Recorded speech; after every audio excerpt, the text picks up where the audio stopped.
Les grands titres de ce journal, Sommet Afrique-France se prépare. Les directeurs des radios, télévisions et presse écrite étaient face aux organisateurs ce matin à la maison de la presse de Bamako. Nous ferons le point dans ce jour le plan africain. Le procédé des affaires des biens mal acquis est reporté au 19 juin. Théodore Obiang et ses avocats ont un nouveau délai pour préparer et confronter les accusations du tribunal. Sur le plan international, un soldat franco-israélien a été reconnu coupable d'homicide pour avoir abattu un Palestinien, fait rare dans ce pays. Mesdames, Messieurs, bonsoir et bienvenue à toutes et à tous dans ce journal. La première information du soir vient de la maison de la presse. De là-bas se tenait une rencontre entre les chefs des radios-télévisions, directeurs de publication des différentes presses nationales, mais également les organisateurs de ce sommet. Suivons le reportage signé Samba Keita, Adjaratou Ouattara et Maman Meïka. Le sommet Afrique-France s'ouvre dans moins de 9 jours. À cet effet, la commission d'organisation a tenu ce mercredi 4 janvier une réunion à la maison de la presse avec le patron des organes de presse publics, privés, pour mieux les informer par rapport à la couverture médiatique du dit sommet. Il s'agit en fait d'aller sur le site web du sommet qui est www.sommetafrique-du6france2017.ml et donc de cliquer sur l'onglet accréditation presse et de remplir un formulaire, ensuite suivre les instructions. Après avoir rempli ce formulaire-là, un email sera envoyé, pas automatiquement après, mais sera envoyé à la personne sur l'email qu'il aura renseigné dans les champs afin qu'il puisse suivre le reste du processus. Donc voilà un peu comment ça se passe. Dans toute organisation, il y a des niveaux. Les barges de sommet de Bamako pour le partenariat et l'émergence 2017 ne dérogent pas à cette règle. Ça sert en fait à faire un badge et selon le badge, selon la couleur du badge, il y a un certain nombre de périmètres auxquels vous aurez accès en fonction de la couleur de votre badge. De toutes les façons, sur les badges, il y aura toutes les informations, la photo, les noms, le nom de l'organe et beaucoup d'autres choses pour pouvoir identifier la personne porteuse du badge. Cette rencontre a permis aussi aux acteurs du monde de médias de poser et de trouver des réponses à leurs préoccupations pour faciliter le travail, servir au public de la bonne information vérifiée et vérifiable. Avant de partir sur le plan africain, parlons de cette information.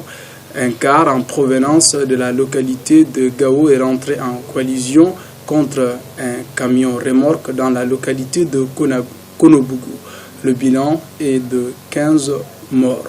Sûrement, nous y reviendrons avec plus de détails dans les prochaines éditions. Sur le plan africain, à présent, le procès du fils du président de la Guinée équatoriale est reporté jusqu'au 19 janvier. Les motifs avec Abdraman Baba Kouyaté.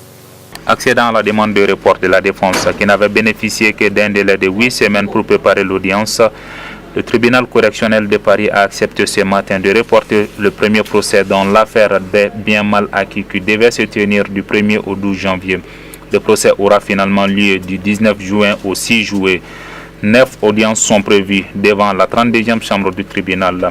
Pour ce qui est du cas de la présence du principal accusé Théodore Obiang, fils du président de Guinée équatoriale et lui-même vice-président de son pays, Emmanuel Marzini, l'un de ses avocats, a expliqué qu'il ne disposait pas de l'agenda officiel de son client.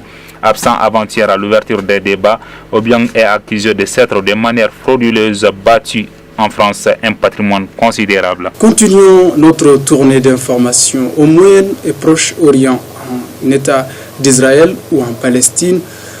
Un procès a donné raison aux parents d'un jeune homme palestinien tué par un soldat franco-israélien, un fait rare dans ce pays dont nous parle Fousseini Sidibé.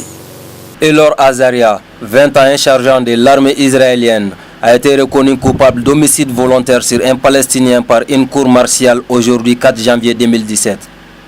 Cette affaire qui a divisé l'opinion israélienne remonte au 24 mars 2016. Les soldats avaient été filmés par un activiste pro-palestinien alors qu'il tirait une balle dans la tête d'Abdel Fattah al-Sharif à Hébron en Cisjordanie, territoire palestinien occupé par l'armée israélienne. Ce jeune homme de 21 ans venait avec un autre Palestinien d'attaquer des soldats au couteau. Atteint par balle, il gisait à terre grièvement blessé et ne posait apparemment plus aucun danger. Sa peine sera prononcée dans les jours à venir. Cette fois, cap sur l'Europe, le suspect de l'attentat qui a tué 39 personnes est connu. Son identité a été donnée par le ministre des Affaires étrangères turc. Adjaratou Ouattara nous éclaircit cette information. Il a tué 39 personnes de 12 nationalités différentes dans une boîte de nuit huppée d'Istanbul la nuit du Nouvel An avant de se perdre dans la nature. Le ministre turc des Affaires étrangères, Mevlut Cavusoglu, a déclaré à l'agence pro-gouvernementale Anadolu. Sans donner de détails, l'auteur de l'attentat a été identifié hier. Mardi, les médias turcs annonçaient que la police était à la recherche d'un homme de 28 ans de nationalité kirghize.